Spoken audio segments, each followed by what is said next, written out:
First, we saw WrestleMania 18 on the Gamecube, a game with a decent grappling system but not a whole lot of depth.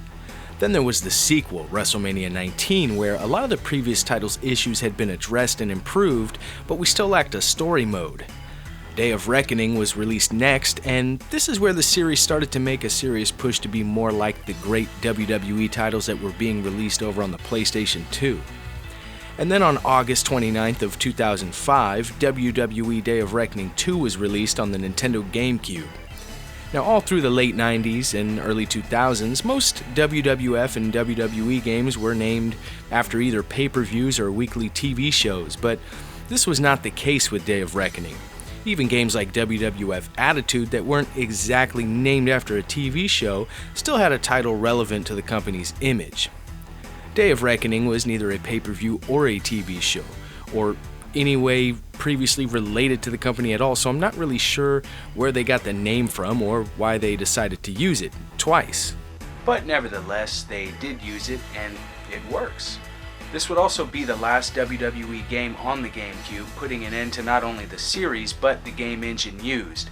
So ladies and gentlemen, let's not waste any more time. This is my review for WWE Day of Reckoning 2. The intro is what you'd expect at this point visually, a bunch of clips of in-game footage with some intense music playing in the background. The only difference here is commentary, which is provided by what I assume is your character from the game's story mode, and he sounds hell-bent on revenge. It was the greatest night of my life, but they stole it from me. One of the things that makes this game stand out are the innovative menus. I've always been a big fan of these. You'll see everything from exterior shots of an arena to the inside of the production trailer. The roster here is pretty good despite the company going through quite the change. I mean, honestly, there were a lot of useless contracts in the WWE during this time, and unfortunately, some of them made it into the game. But you also get all your mid-card and top-star talent that you'd come to expect. Well, there are a few names that didn't make the final cut, but that was kind of the norm by this point.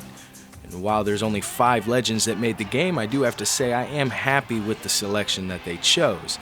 Past WWE games usually featured legends from before my time, and because of that, I seldomly used them. But here we get Austin, The Rock, Mankind, Bret Hart, and Hulk Hogan, and these legends are pretty easy to unlock. For example, if you want to unlock Stone Cold, all you have to do is win 5 one-on-one exhibition matches. That's it. And speaking of Austin, this is the first time that he's appeared in a WWE game as a legend. Where the roster disappoints is the Diva selection. We only get 4 to choose from.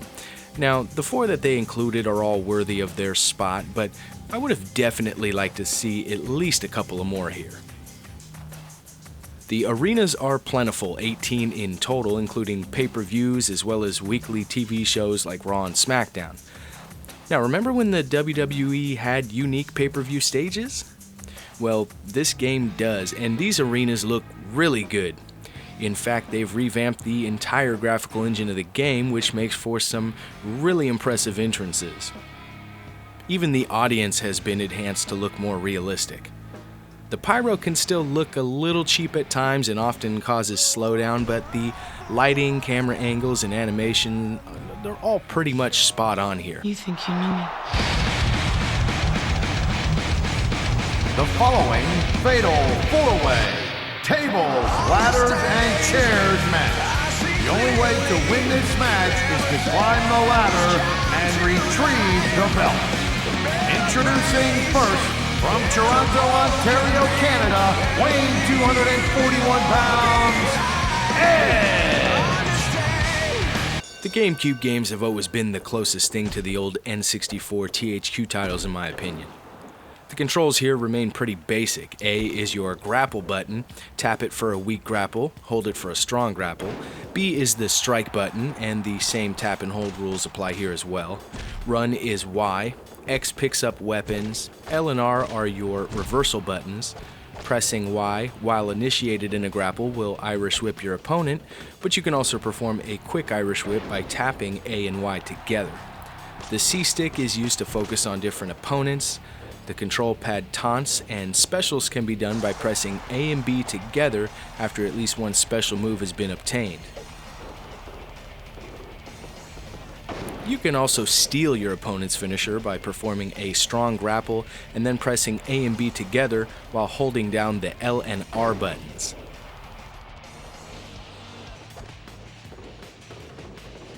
The gameplay hasn't changed much other than a few little touches here and there, the most notable being the new strategy-based submission system and the stamina meter. Your stamina will deplete the more active your wrestler is, which means every time you perform a move, taunt, or even run, you lose stamina. As you can see, if you just run non-stop, you'll continue to deplete your wrestler's stamina, which will eventually leave your player winded and vulnerable to attacks. You'll also lose more stamina the more your wrestler bleeds, and this year there's a new blood system that consists of multiple stages of bleeding. Divas, however, cannot bleed. This stamina system would become standard later on down the road in wrestling titles, but I'll be honest, the first time I discovered this, I was a little bit pissed off. I mean, I enjoyed spamming high-impact moves with no consequences, but I'll say it is a nice step towards a more realistic experience. The new submission system lets you choose from 4 different submission styles, each with its own outcome. These can be selected with the C stick while initiating a submission hold. The taunt submission will deplete your opponent's momentum meter, which is vital to defeating your opponent. The rest hold submission gives your wrestler a bit of a break while refilling your stamina meter. The drain submission will decrease your opponent's stamina, and then there's your standard submission that's good for causing damage to specific body parts, as well as making your opponent tap out. I really like this addition as it can help you in times of need. And this is especially fun to use while playing multiplayer with friends. Momentum Lift returns, which is a weight-based system that prevents smaller wrestlers from spamming body slams on giants like the Big Show. As your wrestler's momentum increases, your chances of pulling off these moves will increase as well. Things like player rating and the size of both wrestlers also come into play. Also back is the Momentum Shift, which can be used once per match by each wrestler and can turn the tide of the bout by pressing the A and B buttons together when prompted to on screen. This can only be done when the player performing the shift has entered a danger state. For some reason I suck at pulling these off, but that doesn't stop the AI from hitting them on me.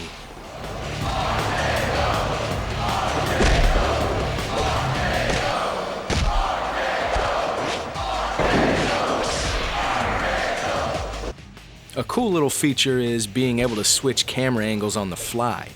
You can choose from 3 different views in the pause menu.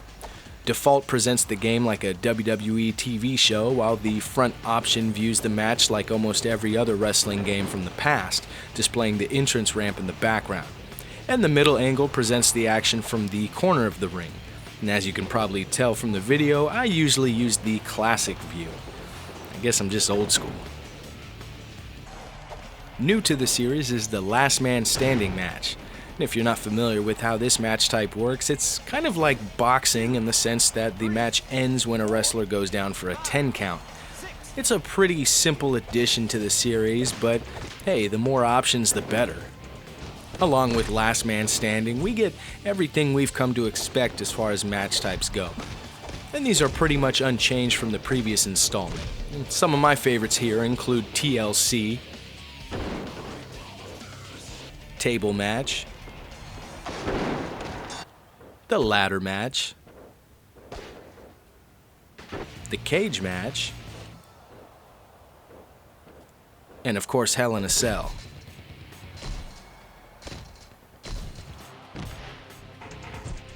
Hardcore Match is back as well, but this is where I was hoping for an addition. Day of Reckoning 2 is the 4th WWE game on the Gamecube, and we still don't get a backstage area, which is disappointing. I'm not sure why this was never included, as I remember it being rumored before the game was released. My only guess would be the limited space on the Gamecube disc, but then again, how do you explain games like The Wind Waker? I mean, I don't know, I'm no expert when it comes to developing video games. I just know this game would be that much better had it been included. I've never been a huge fan of the Iron Man match, as I just don't have the attention span to play a 30-minute match, let alone 60 minutes, but again, I'm glad it's here, as you can never have too many match types. Bra and Panties match returns here, and with only 4 divas to choose from, there's not a whole lot of variety. The Royal Rumble has been a go-to match of mine since it first appeared in a video game.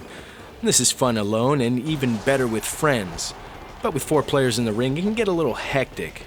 Because animations can be interrupted at any time, it can sometimes be difficult to pull off finishers.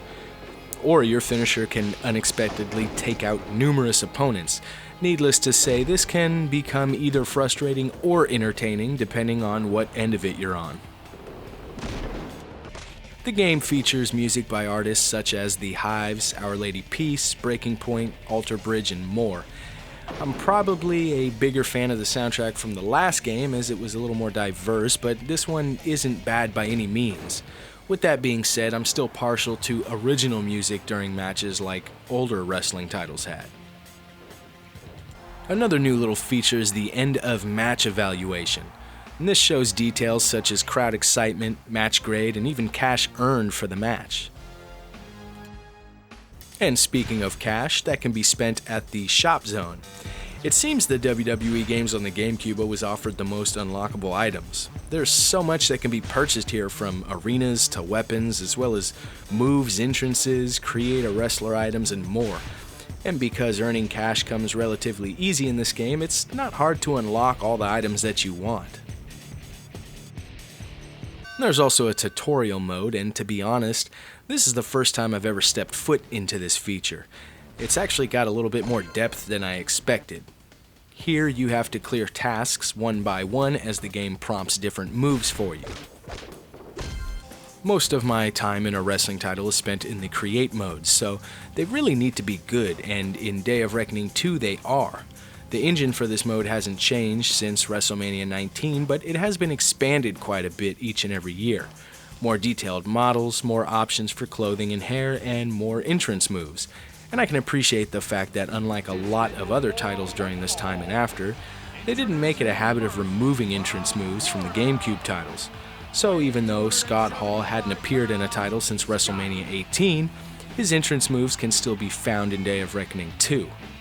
The entrance creator isn't quite as detailed as Raw 2, but there are plenty of options here, and it definitely beats out what the PS2 games had to offer. The following contest is scheduled for one fall. Introducing first, from California, weighing 287 pounds, Prototype.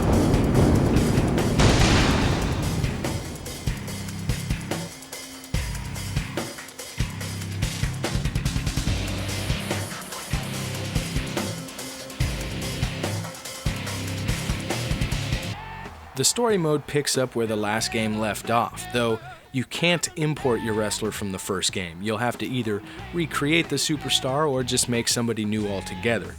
Either way, you do have to select from a created wrestler to compete in the story mode.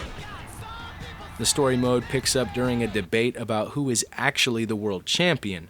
During this, your player gets caught up in the situations that take place, and ultimately this leads to quite the series of events. Now, I'm gonna try not to give away any big spoilers because this is a very good story mode, and I recommend that if you haven't already, you play it all the way through. I will say the cutscenes are top-notch despite not having any voice acting. They're packed full of lots of situations that you would actually see play out live on TV at the time. There's also the option to select what you want your character to do in certain situations, which makes the storyline branch in the direction you see fit. The matches that take place are pretty diverse and will keep you entertained throughout your journey for the gold. The biggest problem I have is that every once in a while there's a match that you're not meant to win, but you just keep trying and trying and trying and trying, and after about 30 minutes you just give up because you can't seem to get the 3 count to save your life, only to figure out that the story revolves around you losing that match. Now, I only came across this maybe once or twice during my time playing it, but regardless, it became quite frustrating. Overall, this mode is extremely satisfying and entertaining. I can find little wrong with it, and every so often I boot this game up just to play through it. Clearly, this series was not as popular as the SmackDown series on the PS2, but I do know a few people that actually prefer these games over the PS2 titles. I can't really say I like one more than the other, but I can say that these games are a must-own if you're a fan of wrestling games. Day of Reckoning 2 was not only the last WWE game on the Gamecube, but it was also the last of a dying breed of console-specific titles, something I wish they still did to this day.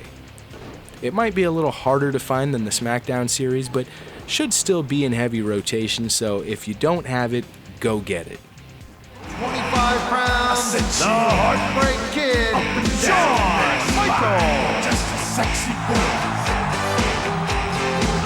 I'm not your boy toy. I'm just a sexy boy. I'm not your boy toy. I make them hot. I make them shiver. Their knees get weak.